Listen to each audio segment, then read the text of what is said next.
Hey, and welcome to the Over the Line podcast with Caleb and Connor, where we talk all kinds of hoops, share our stories from basketball, and other childhood sports alike. So sit back, relax, and get ready to play Over the Line. Hello, welcome to the Over the Line podcast, episode 1. We're going to come up with a jingle for this, but this is our very first attempt recording this. Yeah, this is our new podcast. I'm Caleb. Connor, do you want to introduce yourself? Yeah, I'm Connor. Caleb's point guard. I was always the shooting guard back in the day, but yeah, we're friends from way back in the day, and we decided to finally start a podcast of our own because we're always talking hoops. We both grew up playing basketball. Basketball is both of our favorite sports, and we just figured, literally like 3 days ago, let's just fucking do it. Let's start a Yeah, podcast. So this we're that's always kind of we're how. always yeah, we're always talking anyway. We're always yapping anyway about this stuff. So we're like, why not just record it and even if it doesn't even turn into anything too big, we have something that we can look back on as we're always trying to make memories. So definitely a good thing to put in our little memory core book. Yes, I exactly. And it might, who knows, it might help in the future, if we have like a running podcast for a long time, some employers might like that. Um, See the consistency. But basically, what are we going to be talking about? That's kind of the first topic of discussion. And we already mentioned basketball. So this is going to be an NBA podcast, probably around 80% of the time is what we were talking about. But we can also get into like our childhood stuff. So we grew up playing a lot of kind of sports, and we want this to be a place where we can just, like we said, talk about memories, just talk about whatever. Um, a place where we can just yap about anything pretty much, but mostly NBA. And we used to play like all sorts of shit growing up, wiffle ball, frisbee, basketball. We used to play flag football in our neighbor's yard. Um, and yeah, do you have anything else to add to this? that's kind of where the over the line name comes from, is all these games that we always played growing up. One of our favorite games that we ever played over the line was a game that me, Caleb, and I, and our best buddy Dunham, which you hopefully makes several appearances, and whether he's here or just us talking about him. But Yeah, um, he'll definitely Friday is going to be our next podcast, and he's going to be with us, so he'll he'll be in there. definitely He'll be in there. he'll definitely probably be there. Um, but yeah, us three, it was a three-person game, and it's just kind of like a baseball game that you can play where it's, you know, just with three people, an infielder, a batter, and an outfielder, and it's just a really good way to play like a quick speed game where you constantly are rotating, and that's kind of where we realized most of our sports conversations kind of began, was playing games like this. Just kind of chilling out, like you said, playing football, football, basketball, especially a lot of basketball, and over the line. Games like that are kind of where we started all these having these conversations. So we thought that would be a great way to pay homage to the original, um, original where it all started. So whether you like the name or not, let us know in the comments. Don't really care if you like it or not. We're gonna rock with it anyway. But let us Yeah. know. As soon as Connor sent the name to me, I knew it was a winner because I give Connor all credit to coming up with it, but we knew it had to be something, it's original, I think. There's other podcasts with the name Over the Line that is about sports, but ours is probably the most like unique Yeah, probably. backstory behind it, and I think that's kind of what matters the most. So but yeah, this podcast mostly is NBA, and we grew up watching the NBA. So I want to ask you, Connor, what is your favorite team and why? Uh, so yeah, as if you couldn't tell, favorite team is the Hornets, Charlotte Hornets.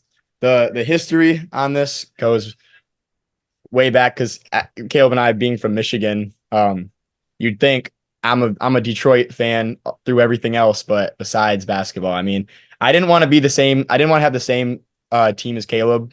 So, and Well, I you also didn't before, but we'll get into that later. I enjoyed them. I enjoyed the Pistons, but I never like grew up loving the Pistons like I liked the Tigers, the Red Wings, the Lions. I grew up just kind of like was amped with the Pistons, and I knew it was Caleb's favorite team, and I was like, all right, I want to pick a team to actually hardcore root for, because I was always, as you can tell, a big college basketball fan, but wanted to pick an actual team. So me and my three buddies, actually, because Anthony was a part of this. Oh, he was? I don't know if you know that lore, that it I wasn't just don't. I don't. Didn't he like the Suns? that's how he went with Phoenix. So Yeah. me and my three Okay. friends kind of decided we wanted back in the year was 2013, 2014 in that area where there was a time where we were like, all right, none of us like the Pistons. Like we don't really mess with them, but we want to get more into the NBA. So about 10 years ago now. And we all had to pick a team.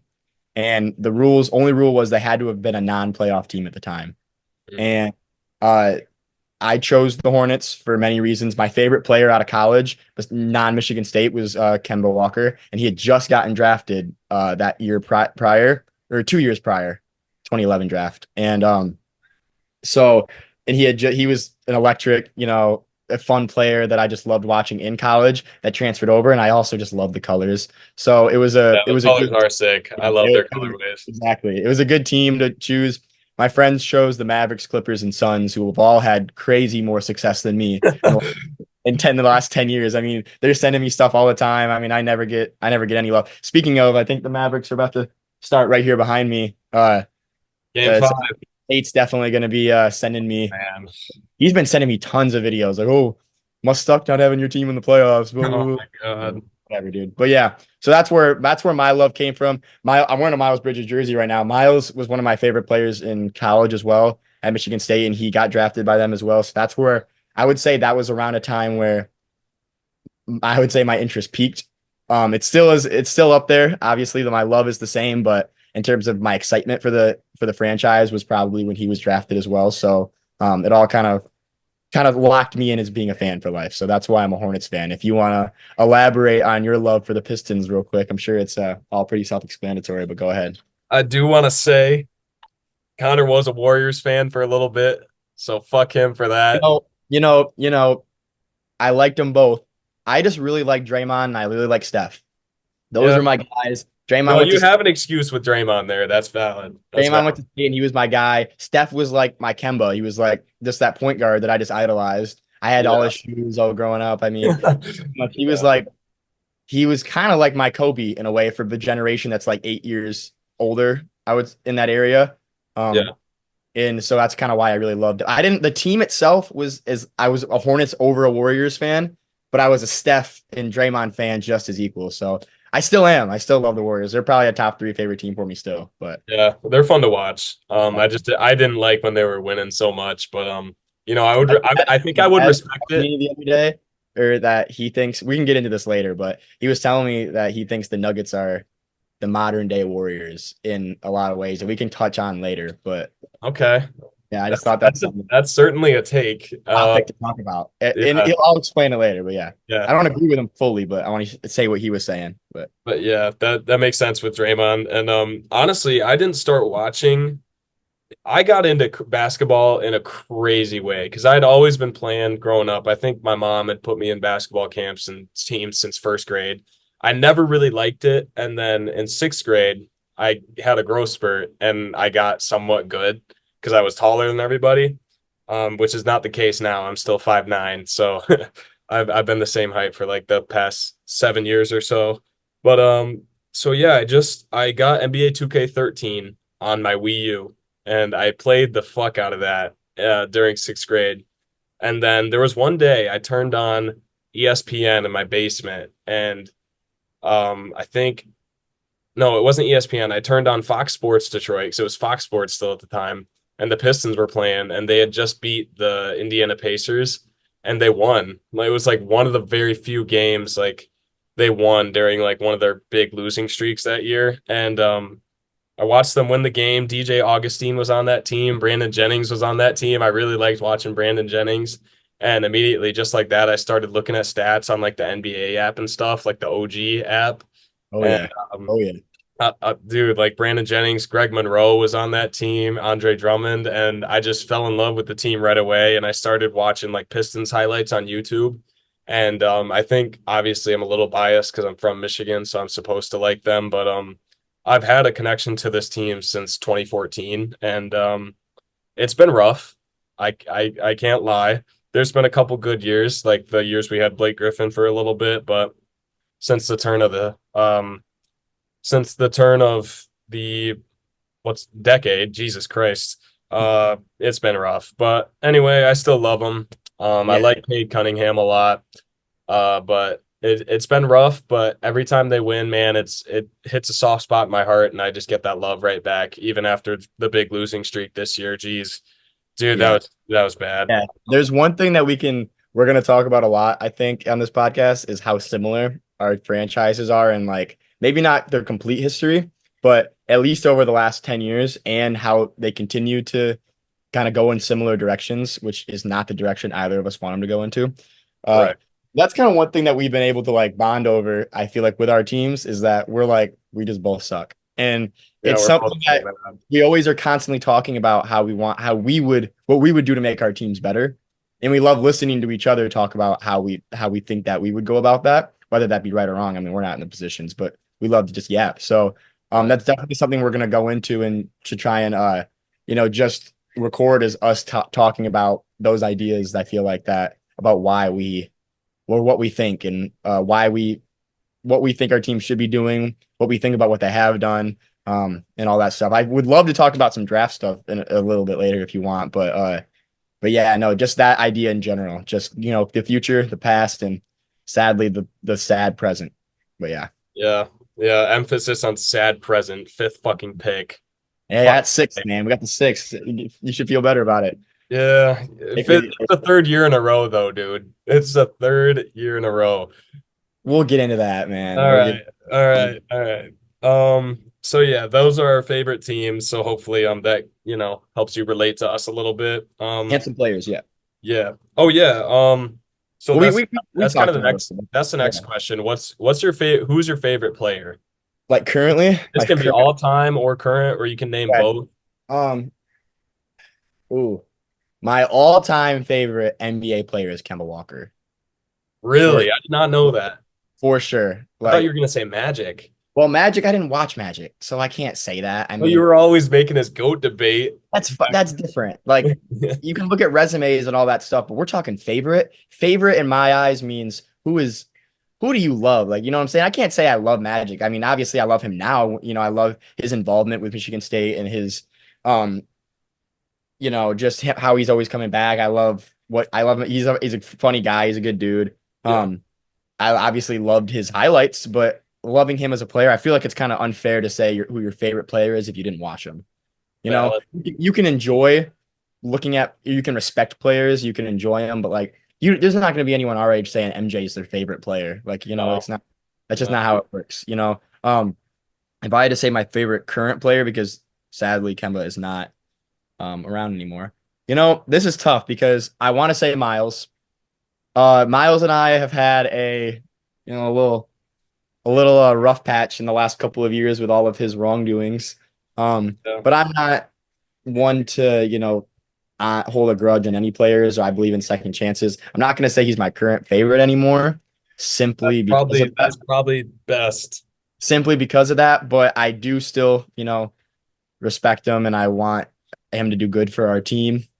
Um, yeah, if I had to say my favorite current player in the NBA, it'd be a tie between LaMelo Ball and Steph Curry. Really? LaMelo's up there? Damn. All LaMelo right. Ball and Steph Curry because I got to show a little bias to my Yeah. own team, but Steph Curry is kind of like that. He's the he's the McGregor to Floyd of just like the Kemba and Steph of me growing up. Just those were my 2 point guards that I just absolutely idolized. Yeah. And so I would say Steph and LaMelo are my two favorite current players. You could throw Brandon in there too. Brandon Miller, love Brandon Miller. He's a great future. But then all time, definitely Kemba Walker. How about you? Okay. Well, I kind of grew up watching Kobe a little bit, but I think I've watched so much of him just on YouTube and stuff. I Yeah. think Kobe is my favorite all-time player. Um I'm not gonna sit here and say he's my GOAT, but I wish he was my GOAT. He's just not, and we'll get into this at some point. I'm not gonna spoil who my GOAT is, but we'll Mhm. have this discussion on We'll this have these podcast talks. Yeah. eventually.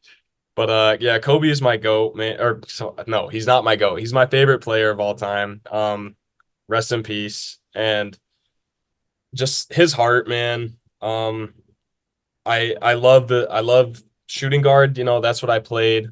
And I think just Kobe's determination and the Mamba mentality. I read his book, The Mamba Mentality, and I think that just helped me kind of connect with his mindset and how he approached the game. Like, dude approached the game like a chess match. And um, I just appreciate how hard he worked because he wasn't the most athletically gifted, but he was still somehow the most high flying player on the court at all times, which is just crazy to me. And he was so skilled, such a good shooter, such a clutch player, and he's just so much fun to watch. And people were scared of him, and he's basically the closest thing to Michael Jordan we've ever seen. So Yeah. he's my favorite player of all time. And then right now, it's unbiased because I watch the Pistons a lot, but Cade Cunningham's my favorite right now. You could probably see that coming, but like besides like Cade, I love Contavious Caldwell Pope, Jalen Suggs, um, Okay. Christian Brown on the Nuggets. Like all those guys, they play really, really hard, and they kind of remind me of me because like in high, I feel like The when Chris I Brown comparison. I've never heard that from you. well, I see myself out there because he plays like really hard, and he Kind of he respect it. he runs up and down the floor and shoots threes. So Yeah. like that's just and Jalen Suggs, like he wants to win. Like I like players who want to win. I like the Jalen Suggs call. I like Yeah, that. Jalen Suggs, like this year he's been playing so well. It's tough that the Magic lost too because yeah, I think they honestly would have gave the Celtics more of a fight than the Cavs, but you know If I what? had, if I had to add in two other guys though, I was just thinking about while you were talking, um, that I would also put on mine. I guess I would. It's three, 2.5/3, and I'll explain. Okay. I Okay. also would say so. Someone that deserves to be talked about, and my favorite players is Giannis.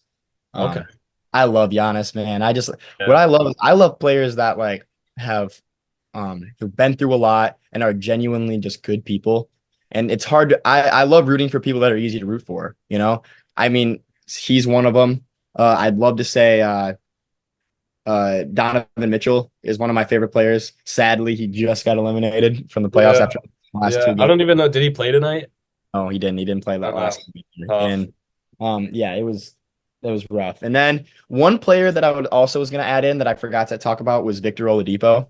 Oh, I yeah, dude, he's like in the land of the freaking forgotten now. Yeah, I know. Poor That's why guy. I said 2.5 players because he's kind of, I guess, not. He's still kind of trying to make a comeback, I think, but like he's Yeah. just been riddled with injury in his career, and it hurts, but Yeah. it happens. So, but I just wanted to add those guys in just to pay a little respect because I didn't want to just be too biased. Because when you were started talking about other players, it got me thinking about what other guys I might be Well, thinking of yeah. Dude, being favorite everyone's got favorite role players too. I mean, those guys you named weren't really role role players. players, but um yeah, that's totally valid. I like Giannis too. Giannis is fun to watch. I was just yeah, I like guys that want to win, I guess. That's my thing. And good I'm people with is I'm with definitely you on part of that that. for sure. I love people that's their first thing that's their first thing is winning. Yeah. Yeah. Alrighty. Well, I guess our next topic will be what's Connor, what's your history with basketball? Just give me a little rundown. Like when did you start and why do you like it? Well, I love it. I uh I grew Answer. up remember just playing on my little mini tykes or whatever it was, little tykes basketball hoop from the moment I can remember. My dad's always been a big basketball fan. He's a big Pistons guy. Grew up a big Michigan State fan. My grandpa and my dad both are like diehard Michigan State basketball and football fans. So I just grew up loving college basketball. I grew up watching the NBA, but not liking a certain team like I did with Michigan State. I mean, I remember growing up, my dad, he always had NBA on, but I could never, he just liked it because he liked watching the game. He loved it for the game. He didn't love it for a team. He loved it for a game. And but Michigan, when it came to Michigan State, that was the team. It was them or nothing. I was always going to be a Spartan I mean, I just remember when I was really little and I always thought about where I was going to go to college. I always used to think to myself, oh, maybe I'll go somewhere else. Who knows? It was never anywhere else. It was always going to be Michigan State.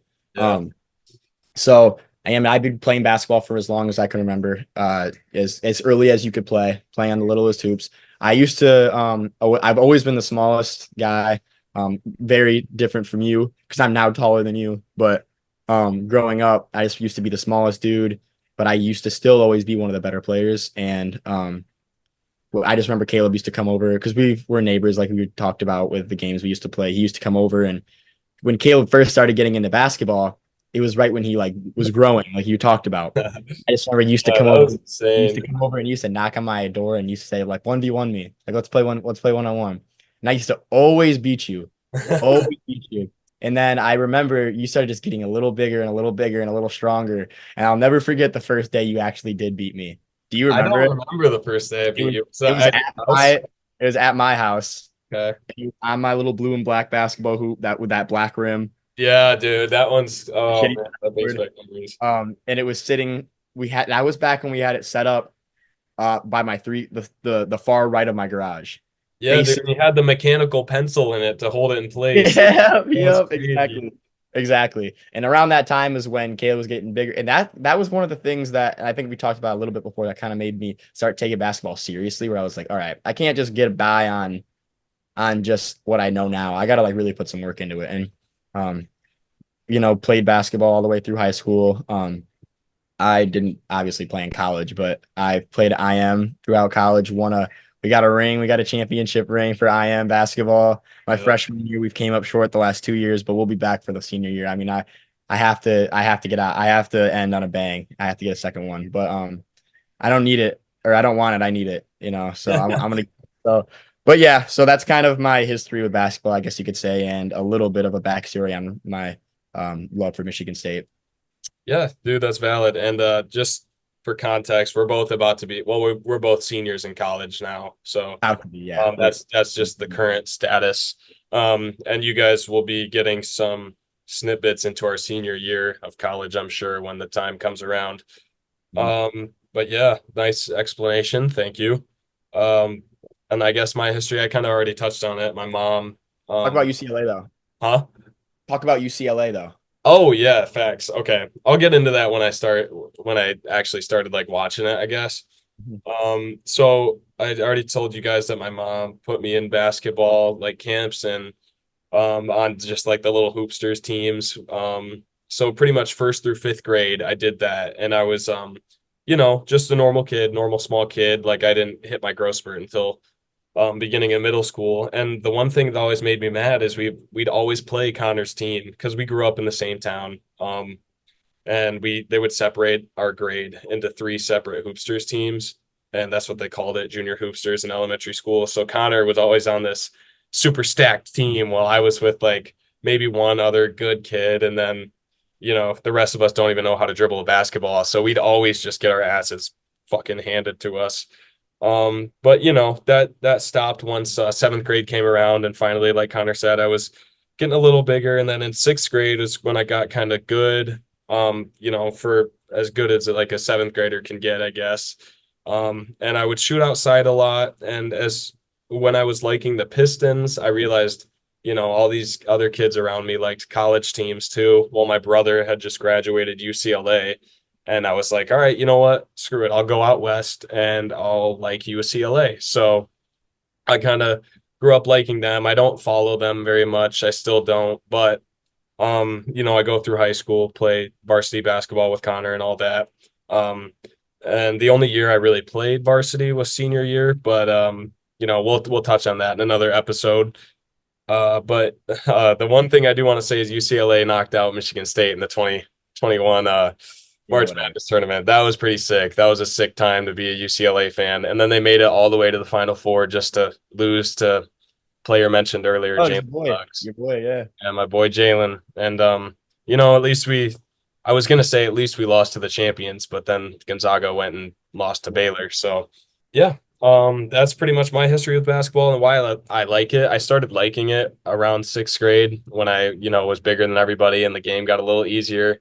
I just something about it. It was the easiest sport that came to me, I think, and um, Was as just a kid who didn't play football, it kind of gave me something to do throughout the entire year, and it was just a sport where I felt like best suited me, and I loved to win, and I feel like that gave me um, the best opportunity to showcase my competitive edge. And whenever I won a game, dude, I was freaking electric, and I was a try hard. The rest, my entire uh, my entire basketball career. I was freaking try hard. So yeah, I think just something about hitting a three too. There's no better feeling, honestly. Yeah. All right. So yeah, that is pretty much why we like basketball and are doing a basketball podcast. I think that kind of gives us the knowledge and tools to talk about this game to you guys. And we hope you found our backstories a little interesting and Yeah. we can And also touch. one other thing to add is like we also we talked about like our backstories and what we do in college and stuff, but we're also watching like all these NBA games, you know, that's why we wanted to do this is it also kind of gives us a better way to um like Caleb was telling me just the other day about how when he was taking notes, changing the way he looks at the game and everything. And like that's something we want to build on. We want to learn more, and we think that doing this is going to be not is going to elevate our watching experience from just like viewing it to actually like dissecting it, and that's something that we want to both work on and work on talking about as well. So that's just another little backstory piece of information as well, a little piece of context. Yeah. Yeah. We will be watching the games and I guess I forgot to mention this earlier. We will maybe I did, I don't know. I'll just do it again just to be sure, but we'll talk about some college ball too. I'm gonna try and up my college game. Connor loves college basketball. He could tell Yeah, you everything about it, but I don't really watch it that much. But this year, it's my senior year. I should have time. I'm really gonna try hard to watch more college basketball, but especially UCLA now that they're in the Big Ten. That's gonna be well, I guess it's the what, Big 12, Big 14 now, whatever. Big 18. Big 18. Okay. Okay. Well, I it didn't. was 14 before this before the expansion, and Okay. they had Washington, USC, UCLA, and Oregon. So now it's 18. All right. Well, The Big Ten. It's still like called the Big Ten and everything, but yeah, yeah, it's gonna be it'll be fun. It'll be fun now that we're in the same conference. So that'll give me more of a reason to watch it. yeah, definitely. I'm gonna hold them to it. If we're still rocking this hard, come basketball season, that's going to be we might have to segue into a little less NBA and a little bit more college basketball for a little bit as well. Yeah. Um, Maybe think it'll what be like maybe it'll be like a 50-50 type yeah, deal. it we'll see what the people want. You know? One episode a week on each league, each That'd be each cool. each That'd be cool. level. That'd be I hope that happen. okay. Did you have a question you wanted to ask to start this NBA Well, tailored discussion? well, yeah. If we really want to just get into it, do we want to kind of get overall give like a short summary of what's gone on so far up to the point and where we're at, and give context to where we are right now? I think that's valid. Did you want to do like did you want to do like a your thoughts on the season aspect, and we could Sure. talk? Yeah. Generally, yeah, we can do a general one because Yeah, kind of at this point it's like weeks in the past. But yeah, overall, there's so much to talk about. I guess it's kind there's of a hard to just lot. that. If I wanted to give my overall, the first couple things that come to my mind of notes that I can think of would be I was really expecting the Bucks to still be here. It's definitely a big surprise at this point. Especially, I mean, obviously what happened with their injuries was awful, but just everything that I have, and obviously I can't touch too much on this because this is more just a slight summary, but everything that happened with their coaching issues to their injuries to all their other problems to that even had them 15 games back or whatever it was going into the playoffs behind Boston is just not where you expected them to be. Sure, they were the two or the three seed, but like half a game behind the Knicks or whatever, but or a game behind the Knicks, but um yeah, you just really expected a lot more out of them. And me, I as a fan of Giannis, I definitely expected more out of them as well. That's one big thing that comes to mind. Another thing that I've thought about a lot that's or definitely just a emphasis to go in on is obviously the Timberwolves being a surprise and the OKC Thunder being a surprise. Those are two of the best teams in the NBA, and they showed that they weren't just like a flash at the beginning of the season when, oh wow, these two teams are looking really good. Now they continued their dominance throughout the whole season, and they're what we're going to talk about have brought that into the playoffs where they are now. So just to give like a pretty, I guess, general and quick summary of what I thought about some East and West teams, I would say that the Bucks, Timberwolves, and OKC kind of really stuck out to me the most as teams who have really impressed me and really disappointed me in their respected rights. Right. And I think the Bucks kind of have an excuse. I didn't think the Doc signing helped them at all. You Uh, know, I honestly think mid-season when they're already second place and when you already have a player like Dame, you're trying to, include him into the offense. And I think they honestly, they were second in the East, behind the Celtics, which, their team, they already Well, they have, ended third. huh? Well, they ended third in the East. Well, no, they were second when they Oh, fired Adrian okay. Griffin and signed Okay. Doc. And I think that set them back as well. Doc Rivers is he's a cancer wherever he goes, it seems like. To an Philadelphia, he couldn't win in Philly. He couldn't win in LA. And he got a lucky championship. Well, not a lucky championship, but a championship in Boston in Yeah, a long 2008. time ago. Yeah, Yeah. exactly. I mean, how long ago? 16 years. Game's changed a lot by then. Mr. Choke Artist. Yeah, I think NBA teams, and that's something that we can talk about. And I think has is something to talk about. I guess if we want to summarize this season, is what's coming. I think something that's a story in the NBA nowadays is that NBA teams are really loving to put the blame on the coaches. They really are not being patient with these coaches.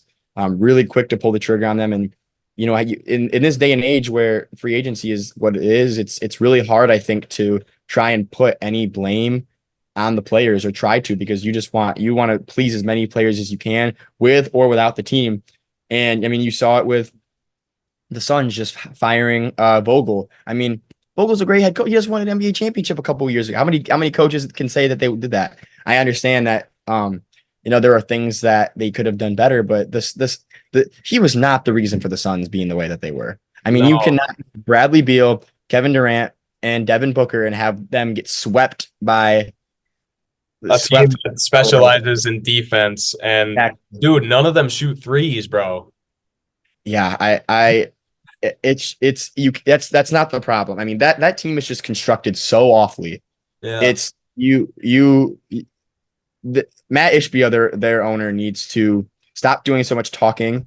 And I don't know if you saw him the other day say, oh, 85, he said like 75, 85, 27 is what he said. He said 27 teams in the NBA would look at our roster right now and say, oh, I'd switch trade spots with them. And someone asked if they don't like the spot they're in. That is just BS, man. There might be like five or six that would be like, oh, I'd do that. Everyone else, they're passing. They're like, I'm good. They need to stop. You need to stop. There are roster problems with this team, and there are player problems. I don't know if that was a coaching problem. Just like the Lakers just got rid of Darvin Ham, the Hornets just fired Steve Clifford, and I mean it was kind of a mutual thing with the Hornets with Steve Clifford. I mean he had kind of admitted that he was getting, with his age, he was getting a little too not able to. He wasn't having fun with the game anymore. He had explained, and I'm sure a lot of that comes with losing. And all the unfortunate injuries and everything that happened with their team. But overall, just in general, I mean, what happened with them, the NBA at this point, I feel like is not being patient enough with coaches. I mean, if you look at Malone with the Nuggets, he didn't have success in his first couple seasons, but he stuck through it. And you start to build a culture with a team, and look what they've done now. I mean, yeah, sure, having a three-time MVP on your team helps, but part of that is a system, and building a culture like that around a team is very important. And NBA teams nowadays are not patient enough to work with that, I think. Right. And I think that a part of that might be because all these stars that we grew up with, they're getting to the end of their careers and they Mm-hmm. still have talent to display and contribute somewhere. So maybe all these teams that are, getting rid of coaches, they're trying to find the perfect fit right away. And, a team with the Suns, maybe they're trying to find a coach that, you know, can do something around Kevin Durant perfectly. And obviously Vogel might have not been the right option, but I'm just saying that all these stars that we grew up with, they're going to leave the game soon, probably within, Yeah. 4 years or so. And, the thing with Darvin Ham, I understand that. I think Darvin Ham is a terrible coach. Yeah. That one makes sense to me. The arms crossing really did it for me, or the hands in Yeah. the pocket. That's what it was. Hands in the pocket. Yeah. That did it for me. Man, Right. when they were showing the timeout and the camera was zooming in, and he was drawing like smiley faces on that clipboard. He wasn't drawing anything out, especially with LeBron there. He probably just told him what to do anyway.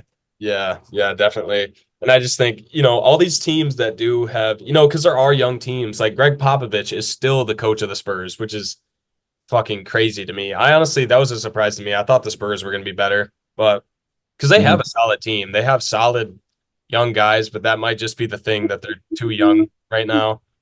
Yeah, I mean they have They have Keldon Johnson, they have Trey Jones, they have Devin Vassell. dude, he scores 20 points a game. I know because Keldon Johnson is who. Yeah, that's his other option. I don't know. Do you They also have we Wemby, so that's another thing that I we can thought get was into the good. draft stuff later about their fourth and eighth pick and what we think they should do with that. But that's for a later discussion, whether that be today or Friday or whatever. But so yeah, is there anything else we want to touch on the season? I mean, we could talk about our tone teams in another episode, but I'd rather get into more so the playoffs right now, and I I'll feel like just, that's what's important. Unless you have anything else to say about the regular season. I'll just say like my general thoughts, I guess. Like I Yeah. said, the Spurs surprised me, and I thought the season was extremely competitive. And besides the Celtics, I think, Mhm. the seedings could have gone either way. There was speculation on what the playoff matchups would be for the last like month and a half because everything was so close. There was speculation for the last couple hours, honestly. Yes, yeah, Came there down was. to last seedings, yeah, for sure. And yeah, I thought Phoenix would be better, honestly, because I thought Bradley Beal would be a better ball handler than he was. And then there's a lot of surprises. The Orlando Magic, seeing their rebuild finally come through was nice. With they have a younger head coach. I forgot his name. I think it's Jamal, Who? Orlando's coach. But Yeah, um, I it's forget his nice name. seeing their rebuild come through, especially with Jonathan Isaac still on the team. He's another one of my favorite players, a great wing Yeah, defender. But yeah, the Memphis Grizzlies injury screwed them. A lot of injuries happen to a lot of teams too. But yeah, the 30 game losing streak will haunt me forever on this season. And watching Malachi Flynn score 50, that at was least you broke a record this year. So, yeah, yeah, thanks. At least you got to fire Steve Clifford twice. yeah, the first time he fired him, the second time it was a mutual agreement. But Yeah. honestly, I didn't even hate Steve Clifford that much. I'm not gonna lie. I think he got a very unlucky with his circumstances both times in Yeah. both of his stints, and I think he was really someone that was partially responsible for the Magic's success today with helping build that roster and help kind of create a little bit of a defensive culture that they actually still have today. He is Yeah. a defensive minded coach that had no players. I mean, he was running, He had a bunch of shooters, bunch of yeah, chuckers. dude, yeah, he had a bunch of shooters, is right. I mean, he had Brandon Miller and yeah, if you know, That's I was great. making it. That's funny. Um, anyway, we good to go into the playoffs now? We all good? Yeah, I think I'm ready. You can go ahead and start. Like, what are your thoughts on these playoffs so far? Do you want to start let's go series by series. Maybe we can do you want to give a little background into what has happened so far, or do you want to just go right into what we have right now in this So series? I guess for context, if you're watching this like a week from now, let's say, the night we were filming this, Game 5 of Mavericks Thunder is happening right now. We are in the second round, and Connor has it on his TV if you're watching on YouTube. But Lou Dort with the big block. dude, we got to tell the story about how fucking we watched Lou Dort get drafted, Yeah, and we lug nuts. he was like a meme for us for like a year, and nothing on him. It was just his name. Yeah, We he's just used really to looking good too. I'm not gonna lie. His name just looked like lug nuts at the time, and we all, sophomore year high school boys thought Yeah, we were funny.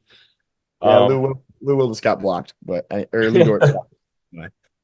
uh, So yeah, like you said, that's where we're at right now.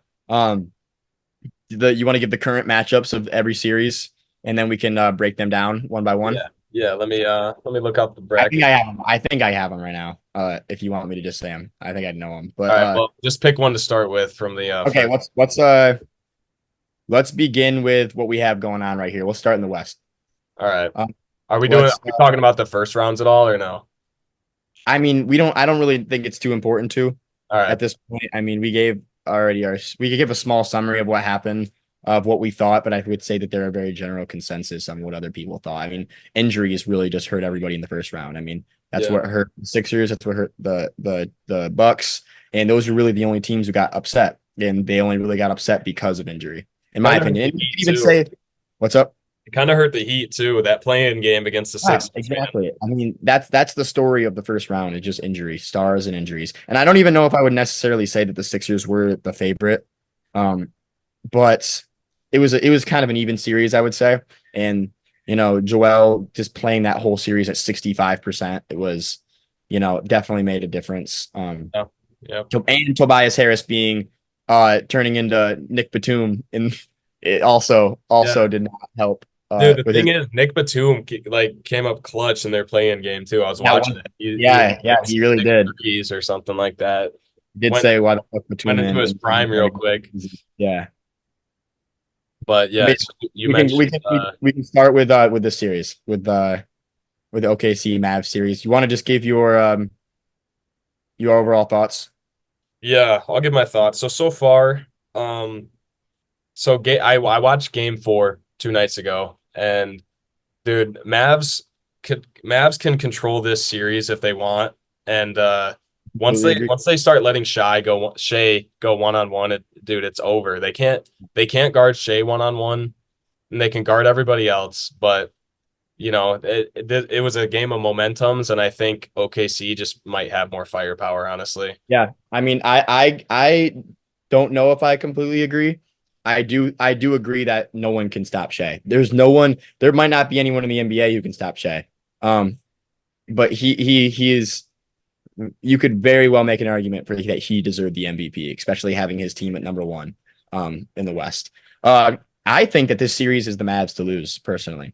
I think that with what happened last game, like we were talking about game 4, Dallas was up 2-1 with a home game right there, had a chance to make it 3-1 going on the road. They controlled that whole game, and they lost that in that fourth quarter due to missing, what was it, 12 free throws, and OKC missed. No, they missed more than 12. They might have missed 12 in the fourth quarter alone. It was something crazy like that. And OKC missed one free throw like the whole game. I mean, we look back at this and it ended up coming down to the wire. Um, you know, you make they make three more of those whatever 20 free throws they missed, and we're not even talking about OKC being a threat at all. We're like, all right, when are the Mavs going to seal this up? I mean, the Right. fact that I saw some stat that this last game this game 4 with Kyrie and Luka was the lowest scoring game combined that they have had since they have both played together. That where they both been on the court together and played. It was the lowest combined scoring game. When we've had no scoring from Kyrie this series, and they're still have this tied up, and in my opinion, should still technically be the favorite. Imagine what happens once Kyrie starts to get going. I mean, his defense has been phenomenal, which his playmaking has been phenomenal, and that is good. Like he's that type of veteran player. When his shooting is in scoring isn't there, he's still able to affect the game in a lot of ways, and I do appreciate that out of him. And that's why I think that once he does start to get that going, they're going to be okay. Because man, these Mavs role players are playing up to what they need to be. I mean, PJ Yeah. Washington, they have a big three right now almost. I mean, PJ Oh, Washington I is was thinking that OKC's daring PJ this entire series. They've been daring PJ to beat them, and he had 20 points. He might have had more, but I'm pretty sure he had he had a 20. 25-point game the other day. I forgot if it was game 4 or It game was 3. probably 25 in game 4. They were leaving him open. The thing was OKC doubles on Kyrie and Luka. I think they switch like every so often on who they're going to double, but on screens they double, and then it leaves PJ wide open in the corner.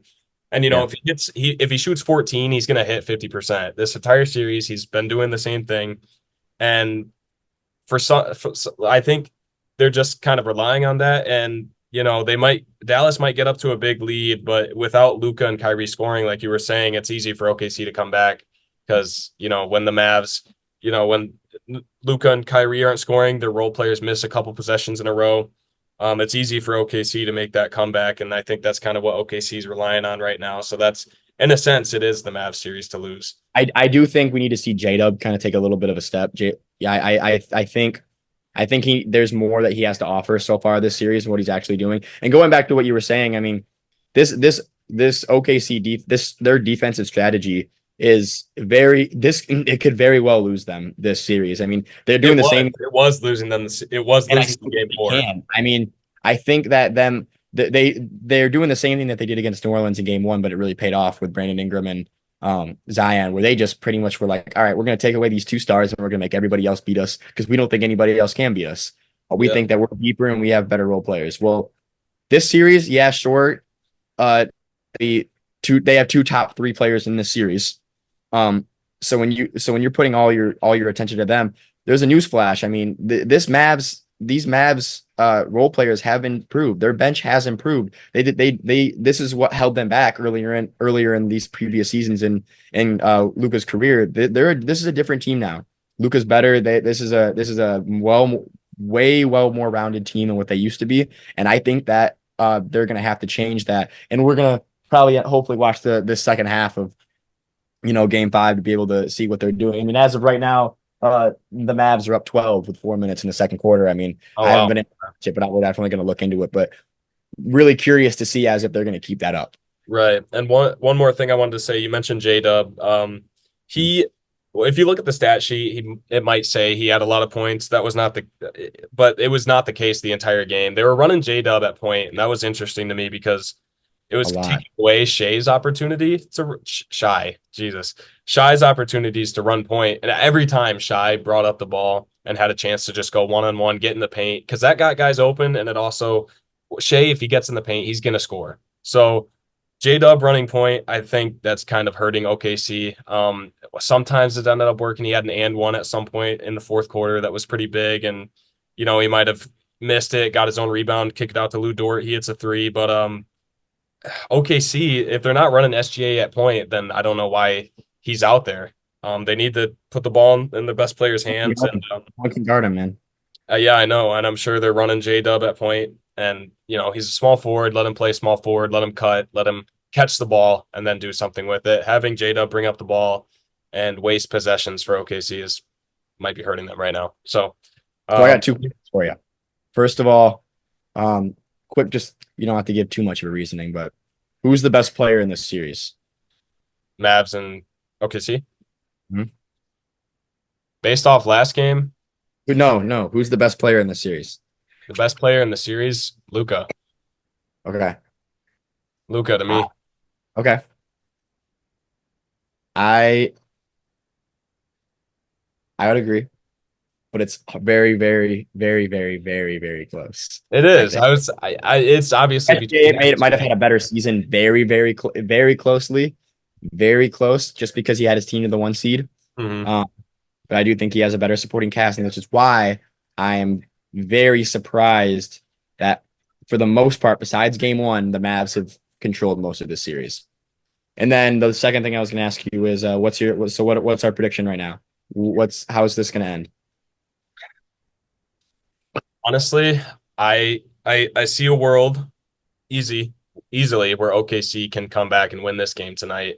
But so far, Mavs up 12, that kind of changes the spread a little bit.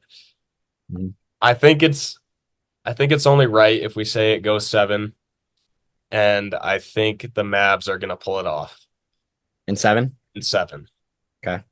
because we've seen the Mavs do it before without Kyrie. We've seen the Yep. Mavs Yep. we've seen the Mavs make the Western Conference Finals. They beat the first seeded Suns. What was that, 2 years ago? Yep. So we've seen them do it before without Kyrie. Um, so He's a bad man. He's a bad man. when he turned, he's probably turning it on right now in game 5. So I excited like to that watch pick. this I happen. like that pick.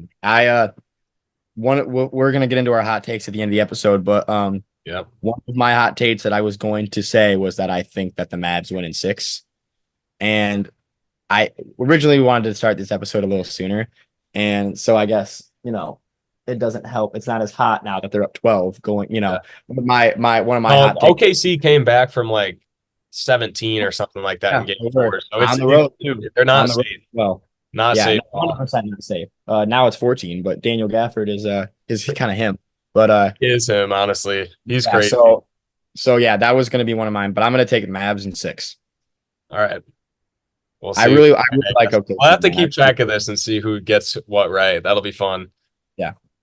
All right. Let's go ahead and move on to let's stay in the actually no, let's go out east and let's talk about the we'll keep this brief. Celtics Cavs. What were your Yeah. thoughts? What were your thoughts on So so going into what was it? Was it game 2 that the Cavs won? Yep. Where they just absolutely just spanked on the Celtics on the road. You know, I watch a lot of hoops with my dad. I watch a lot of these playoffs with my dad, so I'm gonna be like talking about our conversations every once in a while. Mhm. When that happened, man, he was like, "Shit, man, the Cavs might make this a series." And for me, it kind of turned it into me thinking that the Cavs had a 10% chance going into it. And I thought, no, I take that back. I thought they had a 5% chance going into it. And after that game, I thought it was a 10% chance. Yep. I really saw this Cavs team as that game, this series, very similar to the Heat series. I mean, the Heat did the same thing. They went into Boston in game two and they just took care of the Yep. Celtics and tied it 1-1 with all the momentum. And then Boston came and they just spanked them, spanked them, spanked them. They play with their food too much, man. This Celtics team is so much better, in my opinion, than any other team in the field. Um, and Well, I think they should win. I'm not necessarily saying that I think they're going to. We'll get into our predictions later. But I think that this team is built to win. Their coaching staff is built to win. Everything around them, they should be taking care of these teams, and they have been. I mean, they beat the Cavs in five, they beat the Heat in five. I think that they'll beat the winner of the Eastern Conference Finals the Eastern Conference semifinals. I bet whoever wins that Pacers Knicks series, I bet the Celtics. We'll talk about that, but I bet the Celtics also take care of the winner of that series. So yeah, overall, not too worried. The Kristaps injury definitely hurts. It definitely does. Um, we'll see the extent of that going forward and how that really affects them, with especially ending their series so early in his recovery and his time and seeing when he's going to be able to get back. It definitely hurts with their length. But man, this team is so good. This defense is so good. yeah. Drew Holiday, and I mean Derek White and Drew Holiday do more than you even see. And they're just overall they're too much to handle, especially with Donovan Mitchell going out for the last two games. They were never going to win any. They were never going to win a game without Donovan Mitchell. We don't got to talk about it. There's not too much to talk about, but yeah, they were just no match Yeah. for Boston's defensive and offensive firepower. Yeah. Talk about injuries hurting Donovan Mitchell, like you said. Once he went out in game four, yeah, there was no way they were tying it. And they needed Garland to play better. And if you Yeah, look at the he stat stepped sheet, up in game four. I will say that, but not enough. Not enough. no, right, right. He missed a lot of open shots. And same thing with Isaac Okoro. He was like 1 for 8 from three, I think. Karis LeVert was not a good playmaking, scoring guard that they needed in the starting lineup. And I love Karis LeVert. I'll be the first to tell you that I like Karis LeVert a lot. He's one of my favorite players.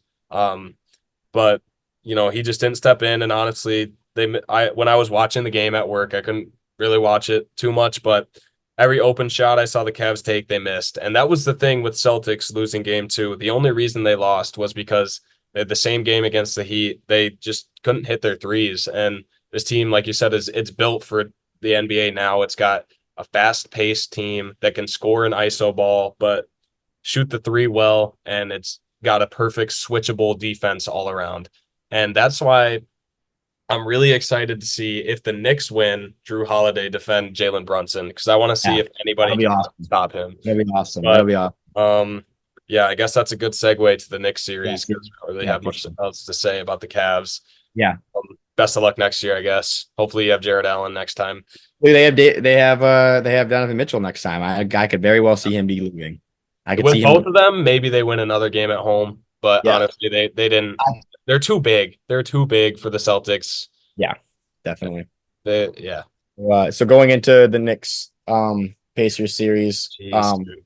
very good series, man. I mean, this has just been these two teams want it, man. I love it. Two cities that just live and bleed basketball. I love it. You can just tell that it's been an intense series, crazy playoff atmospheres. What are your thoughts so far? I think that they're kind of trading off with how hard they try each night. The first two games, um, it was the Knicks that kind of just both teams were trying really hard in the first two games, and I think the Knicks kind of got low key bailed out with some foul calls that weren't called, and I think the refs, biased or not, kind of the refing kind of went in the Knicks' favor a little bit, but that happens. And Indiana came back. The Andrew Nemhard game winner in game three was sick over Right. Brunson, too, of all players. He kind of got a little revenge on Brunson because Andrew Nemhard cannot stop him. I heard Stan Van Gundy say this on the air. He was like, Andrew Nemhard cannot guard Jalen Brunson. He Get just him be off saying of him. whatever he wants to say, man. Dude, I know, but it's true. He can't guard Yeah, Jalen no, Brunson. I agree. No Um, one can. Right, dude. And Jalen Brunson's honestly like on another level. He is Yeah, in. that's something I want to talk about on Friday in our next episode. Is I want to talk about our top remaining players in the playoffs, and I want to rank them, and I want to go over our rankings because Right. you could make an argument that Jalen Brunson is the best player in the playoffs right now. I Yeah. wouldn't say he is, but you really could make an argument. He might be the best playoff performer so far. Yeah. I mean, he's just had some insane games, just absolutely He insane. has. It's kind of crazy to me that you know, the Knicks have injuries and their three key guys, the Villanova boys, Oh all of yeah, them have stayed healthy, and that is why they're winning right now. And I want to give my flowers to Isaiah Hartenstein too, because oh yeah. that man had 12 offensive rebounds and like 17 in total in game five. And that definitely helped the Knicks kind of kill the Pacers. And, the Knicks just wanted it more in game five. And I think, it's kind of cliche to say it comes down to who wants it more. So I guess we'll see if the Knicks have some more energy here in game six to pick that win up. But this series, man, it's been freaking punch to punch, jaw to jaw. It's been really fun to watch. It has been a great series. I mean, people are forgetting that this Knicks team, even though they're the two seed, and everyone's like, oh, they should be taking care of the Pacers. People are forgetting they are missing out on so much talent right now. I mean, not having everyone forgets they have a NBA all NBA level talent that's just not playing in Julius Randle, let alone an all-star level player in OG, that's OG Anunoby, who's also been out, and Mitchell Robinson, and also in their starting center, who's been a very pivotal player for them. I mean, they're missing so much, and they just came out in that game five and they just spanked the Spurs or Pacers. They just absolutely and but yeah, there's not much more to talk about. I'm really excited to see going into game six if the Pacers are able to match the intensity that they've had while they've played at home, because while they've been in Indy, the Knicks have just not been able to Well, hang. game three was really close. That could have went either way, I think. Well, they got a lot of their calls back. They lost in New York, I will say. I Okay. mean, Rick Carlisle sending in those 78 calls. I mean, that must have really helped them out, I guess. Actually, it's when he sent those calls to the league. But in my opinion, I think that they definitely got helped out. But Right. even just in game four and game five, they've just been blowouts, and I'm really interested to see what's going to happen going into game six. And I think that I'll just kind of cut to the chase. I think that this series goes seven, and I think that the Knicks win at home in Oh, game easily. seven. Yeah. I think so. But Knicks are I gonna do pick think that one the up. Patriots are going to win in six. They're going to win game six. You think the Knicks are gonna win game six? Okay. The Patriots are going to win game six. What did I Oh, say, Nick? okay. Sorry. I thought you said series is over in I'm six. So, I meant to say Pacers are going to win game six, and I think that the Knicks win in seven. all right. That's a fair prediction. What's Yeah. your I thought on think that? what I noticed especially in game five is because of the blowout, the Pacers play a certain way. And I heard Stan Van Gundy talking about this on the commentating too. He said the Pacers play catering towards their offense, and the Knicks defense is just, I think, kind of playing into that and messing with how they play. The Pacers, they get their shots up super quick. I heard a stat that they want to shoot within the first 8 seconds of the shot clock. And especially in the playoffs, you want your possessions to be meaningful and slow. And when they shoot fast, especially with a tampering defense like the New York, it allows New York to score easily in transition. And that's why Josh Hart has been such a good coast to coast player. It's because the Pacers shoot so quick, they miss. Josh Hart gets it, runs down, or Jalen And it Brunson. creates a lot of late closeouts for Dante as well. It Yes, really has. yes. Dante So DiVincenzo. what are your He's predictions? like he's like prime For Clay right now, honestly. Yeah, he's Shooting wise. his prize pick 3 pointers have been up there. But what are your thoughts prediction for the end of the series? I it all depends on how the Pacers respond, and they responded pretty well last time. So, let's make it fun. I'll be different and I'll say it's going seven. Because I said it's done in no, I said seven last time too. So I'll just stick with the same thing. But I think it's an easy win for the Knicks in game seven. I think it'll be I that kind of agree. I agree. So we I got one think more. it'll be like a 30 bomber in game seven or something like that. Yeah, Brunson will probably score like 45 points or something like that. Which wouldn't be Uh, surprising. all right, we got one more series to talk about, and Probably the most fun series so far. I think this series is I think it's over. And I gotta say something to my boy Log, and I'm gonna say, fuck you. I told you the fucking Nuggets were winning, bro. Yeah, dude, fuck Log. His trailblazer. You know, We, it'd be fun to get Log on the podcast. Not to say much, but just to say all right, we that can we can give him his own little Trailblazer segment. I was gonna say just to talk about how he's also in the same boat as us now as a tank as a shitty as a lower six team in the NBA. But Yeah, yeah, I agree. This series is over. Um, the Nuggets are just playing out of their minds right now. They're playing like the reigning champs. They're playing like they have a three-time MVP. They're playing like they have the current MVP, and there's no stopping them right now. I mean, Ant said it in the post-game interview yesterday. You know, their defense wasn't even that bad. I mean, their defense was actually pretty good, but damn, when you got the MVP playing like the MVP, there's nothing you can do. And yeah, when he knows that, man, and he even probably he said it just like that too. I mean, when he knows that, everyone knows it. You know, that I could see the Timberwolves surprising um Denver possibly in game six at home.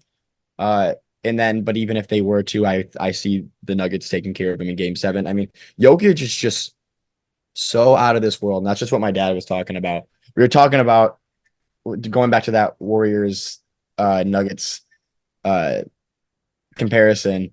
mhm, What he was kind of just trying to say was I was asking him who's your favorite team left in the playoffs, and he was like, "Well, you know, he doesn't have like an absolute favorite team. He roots on a lot of the small markets, so he wants the Pacers to win. He wants OKC to win." yeah, But explaining to me that he watching the Nuggets right now just really reminds him of when he first started watching those first couple of years with the Warriors, where he just loves watching exciting basketball. yeah, He loves watching different basketball, and that's what the Warriors were with Steph and Clay and those guys and what they were doing. And that's what Jokic is doing now. I mean, my dad, who's seen, and that's that generation in general, and even our generation, has never seen a center who can pass the way that Jokic does, shoot the way Jokic does, and just overall be just this overall all around perfect player. And especially the way looking like grew from Despicable Me. But yeah, he overall is just he's doing things that have never been done before, and I don't think that he's doing things that people are going to even figure out how to stop this year, just like they couldn't figure out how to stop it last year. And you had Anthony; he was making Anthony Davis look silly back to back years. yeah, And Anthony Davis is one of the best centers of our generation, and he's going to constantly continue to do it. And when you have Aaron Gordon shooting 10 for 11 or whatever it is, yeah, you know, he's hitting crazy step back fadeaways, getting all these put back dunks like he was in the last couple of games. It's just not going to happen. yeah. I love Ant. I really am excited to see him grow as a player. I actually really love Karl Anthony Towns too, even though he talks like this sometimes. You know, After all that, after all that, yeah, no, he yeah, I love Cat. We were talking about before the Giannis thing. I love rooting for players that are easy to root for, yeah, and he's one of those guys. And so I really do hope the best for him, and maybe hopefully they prove me wrong, and hopefully they come out and they just and they flip the switch. But yeah. I got a feeling it's going to happen. Sadly, It's you know it. This has been the series of who can win at home, and the Nuggets finally did it. So maybe the Timberwolves will follow suit and finally win a game at home. But I'm not sure if they can do it without Mike Conley. Just having another ball handler out there to help Ant would have helped a lot last game. And even in the first half, like Ant had like 4 turnovers or something like that. He was nowhere to be found. And without Anthony Edwards scoring, you just can't keep up with the Nuggets. And especially when Jokic is doing whatever he wants on the Defensive Player of the Year 2024, by the way. So, Rudy Gobert, you just had a kid. Maybe his mind is on that and instead of on the game. And maybe they play better without him. I think honestly their best game since these games so far has been, the best games that they've lost have been Game 3 where Rudy Gobert wasn't there. So yeah, yeah.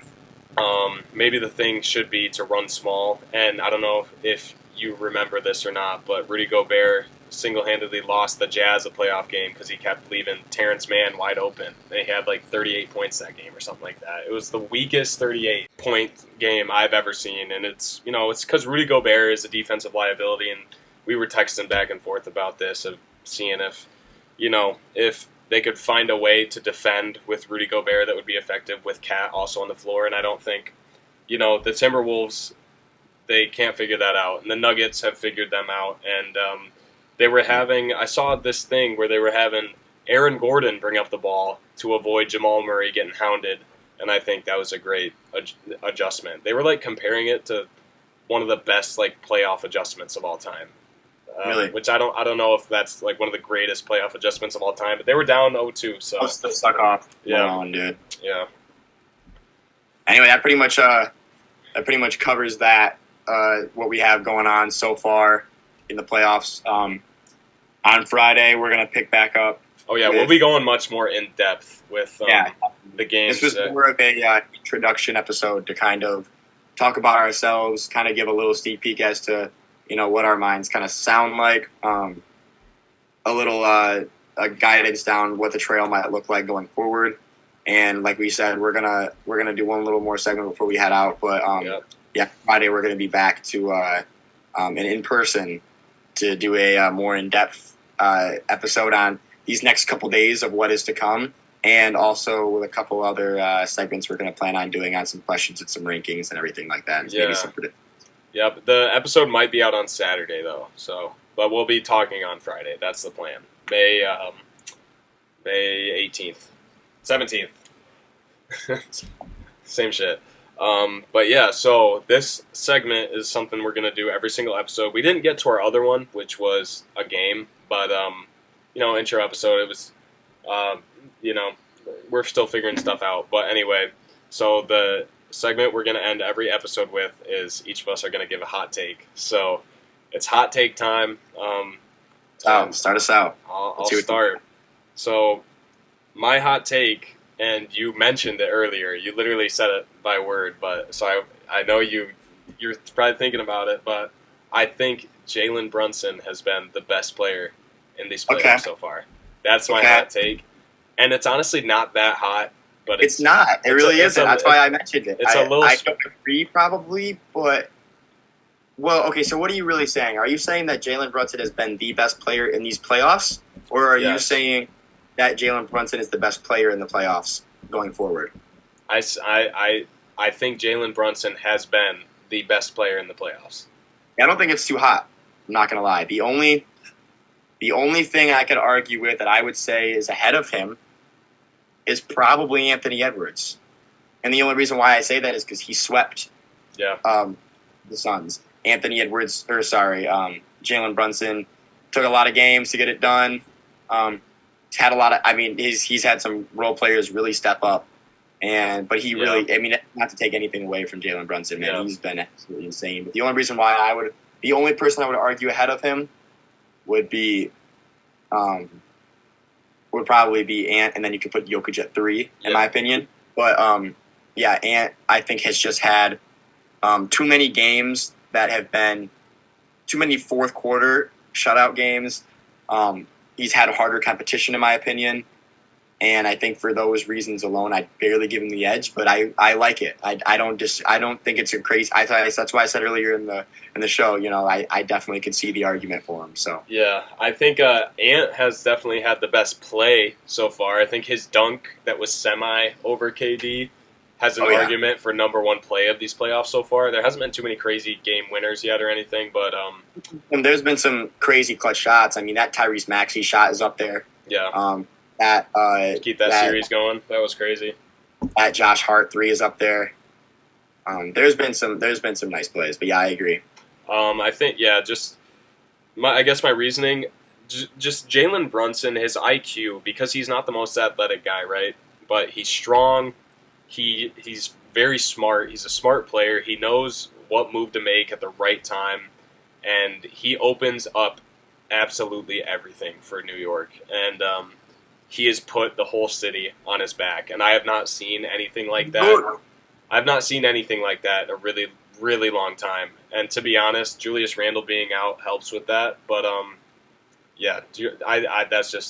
that's my hot take. What reminds me of, a little bit that I was thinking about the other day is he kind of gives me like 2018 Isaiah Thomas vibes, like with the dude, especially Yeah, You know what I mean? that's The facts. plays, To the go, way he yeah, plays, his situation, where he came from as like a doubted guy, his size, being in an Eastern Conference. I overall a lot of the things that he's doing is reminding me of Isaiah Thomas back in the day, and hopefully he doesn't have the same ending as IT had, but yeah. I like that. I like that take. One dude, yeah, that comparison reminded me of something I was thinking of the other day, and I was thinking that Tom Thibodeau literally just recreated the Bulls that he had back in the day. Because Yeah, oh, I'm not saying 100%. Jalen Brunson is Derrick Rose. I think, Yeah. to be honest, they might have the same impact right now, like Mm-hmm. in terms of a dominant point guard like that. Like Jalen Not Brunson is not play style, but yeah. yes, a dominant point guard, and then Josh Hart is Jimmy Butler, and Isaiah Hartenstein is Joakim Noah. Like I think that should have been my hot take that the fucking Tom Thibodeau I, just recreated the Bulls. But I like that. I like all that. right, Connor, what's your hot take?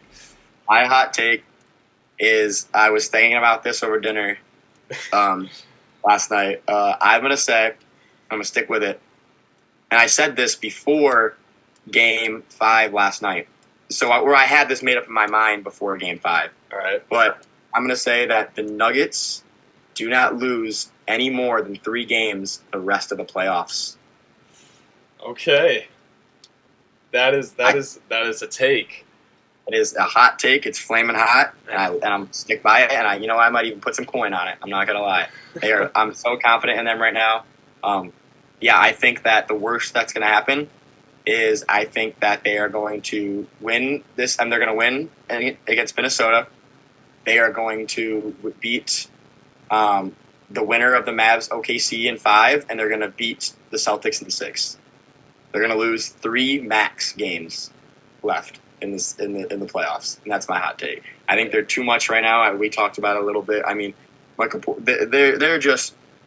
think you have the argument that they have the best starting 5 in the NBA, the only behind maybe the Celtics.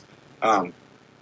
And what you can make the argument is that, but I think it's kind of hard to make an argument against, is that they have the best player in the NBA, and they have the best starting 5. Second best, you could argue 1 or 2 with the Celtics as well for the best starting 5. But They have the best built starting 5 for sure. The Celtics kind of just put a bunch of skilled players together, and I'm not sure if they fit. It's been working, man. It's been working. It has been working. I have confidence for it to finish out, but it's been working. You throw some good defense at them, we'll see what happens. That's why I'm really excited to see if the Celtics play the Knicks, because Knicks is all defense. Celtics, Drew Holiday, he might be the Jalen Brunson stopper. There's a lot of questions there. So I don't want a Nuggets Celtics finals, because I don't want the 2 top, in my opinion, the 2 favorites to make it. And I don't really like Mike Malone too much, but I would love to see that matchup, though. I would. Yes. Yeah. I think that is what's going to happen unless the Knicks absolutely, because I think it's going to be Celtics Knicks, and well, obviously, I think it's going to be Celtics Knicks. I don't think the Pacers are going to win, and Celtics probably figure out the Knicks. They'll probably just wear them down because they got that maturity that the Pacers don't have right now. But about your take, honestly, I might ride it, but I can see them losing more than 3. I can see it, especially. It's a lot. I was hotter than you. There's a lot of ifs according to it. Like if they play OKC, OKC is very young, and I can see the Nuggets just coming out and stomping them right away. Maybe they win a game, but if they play the Mavs, I think the Mavs figure out a way to make it go 6.